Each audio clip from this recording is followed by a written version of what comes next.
Good evening. The case you're about to view was requested from YouTube member Lil Mist. It's the murder of Patsy Bolton Wright. The case originally aired on April 26, 1989.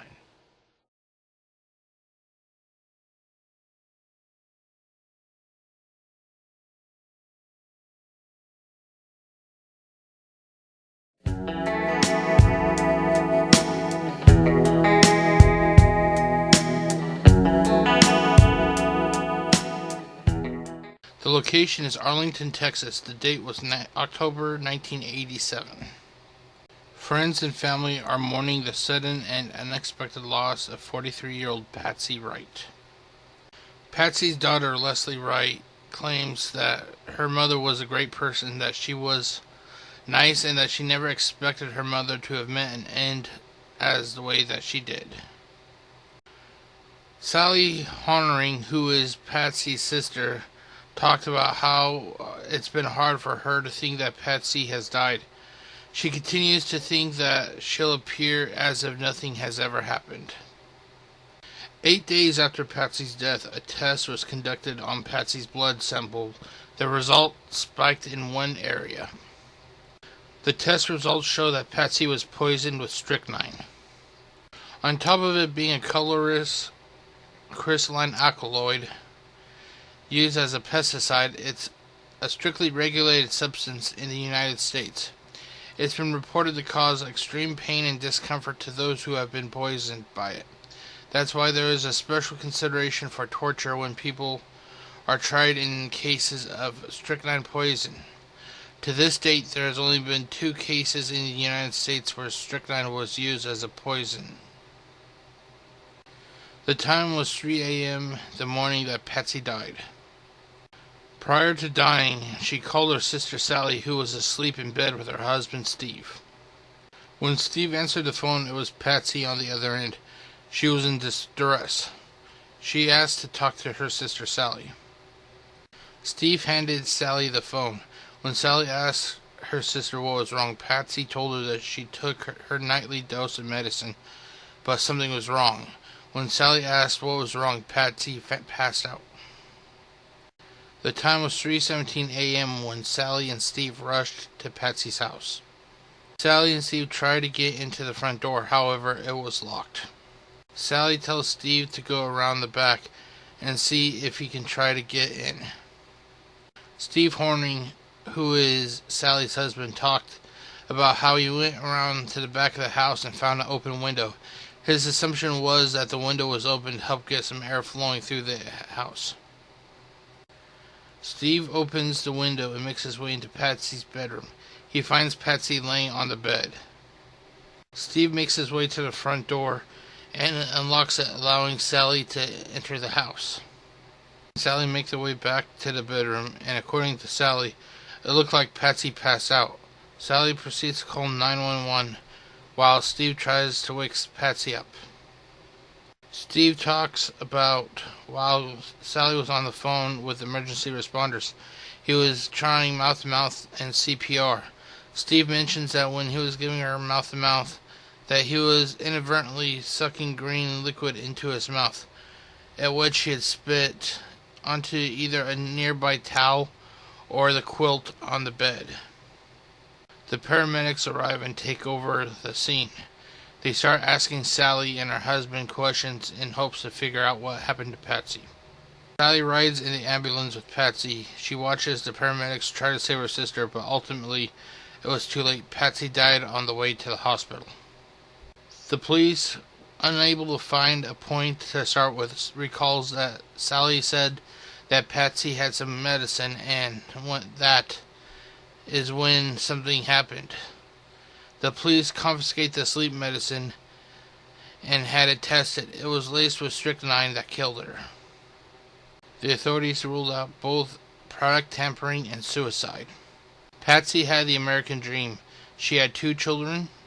Patsy and her sister owned 2 wax museums that were worth millions. Patsy also bought 3 quarter horses and had plans on training them herself. The Arlington police believe that Patsy was murdered. Clue number 1 was the alarm to the house was not set.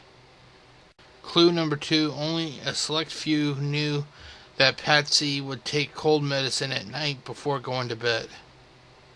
Sergeant Gustafson from the Arlington Police Department believes that this is a murder case because the fact that only a select few knew of Patsy's nightly habits. The main problem is trying to figure out who killed her. When Patsy died, her sister gained full ownership of the family business. Also, Patsy was worth millions of dollars, so the police, as always with murder cases, first start looking at the family. Steve Horning talks about how he couldn't believe the types of questions that the police were asking him. He personally feels that no one should have been asked these types of questions. The police believe that Steve was innocent when it came to being a suspect in the killing of Patsy. Their main reason is that if he was guilty of killing Patsy, he wouldn't want to risk his life by possibly ingesting strychnine as he's giving her mouth-to-mouth. Both Steve and Patsy's family passed a lie detector test. The police also gave Leo Fikes the same lie detector test. Leo Fikes at one point was Patsy's most recent boyfriend. Leo talks about his relationship with Patsy and how for the previous 6 to 8 months they started to drift apart. Leo Fikes also passed his lie detector test. Robert Cox, who was Patsy's ex-husband, was also questioned about the death of Patsy. Prior to Patsy's dying, she requested a restraining order from Mr. Cox. The reason was that Mr. Cox was harassing Patsy during their separation and she didn't feel safe. Sergeant Gustafson talks about how Patsy had some fears of her ex-husband. He recalls hearing people tell him that Patsy would see Robert drive past her house or even outright park in front of her house just to observe her. It made Patsy nervous to the point she would close her curtains, and she even added extra door locks.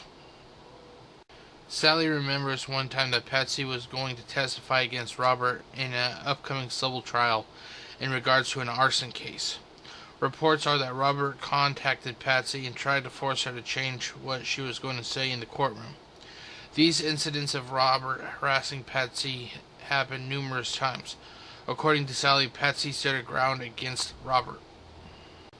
According to Sergeant Gustafson, Robert Cox was offered a lie detector test. However, he refused to take it.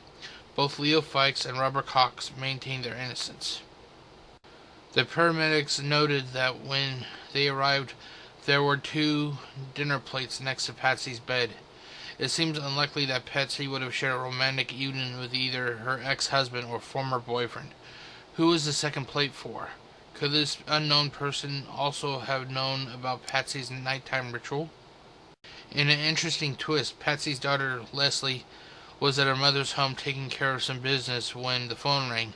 Leslie couldn't tell who it was. All she knows is that it was a woman, and she was very rude, going as far to say that Patsy deserved to die. The strychnine that killed Patsy was in powdered form, which is the most dangerous. Very few businesses sell such a dangerous poison, and it's tightly regulated by the federal government. The police hope that someone will remember selling the strychnine to someone who may seem to have ulterior motives for using it. If so, please contact your local police department. Okay, this is my final thought. The final thought is not intended to be taken as absolute fact. Instead, these are just my thoughts about the case that you just watched. It's clear that whoever poisoned Patsy knew of her nighttime activities. Not many people know what we do each night before we go to bed. Whoever killed Patsy must have known that she takes cold medicine to help herself sleep at night. Let's go through some of the evidence. Okay, for clue number 1, we have the home alarm. It was deactivated. Not many people would leave their alarm deactivated unless they were expecting company. Clue number 2, once again we have the fact that someone knew about Patsy and what she does at night. This leads to the fact that the person may have been close to her. Clue number 3, the mysterious second plate that was next to the plate that Patsy had her dinner on.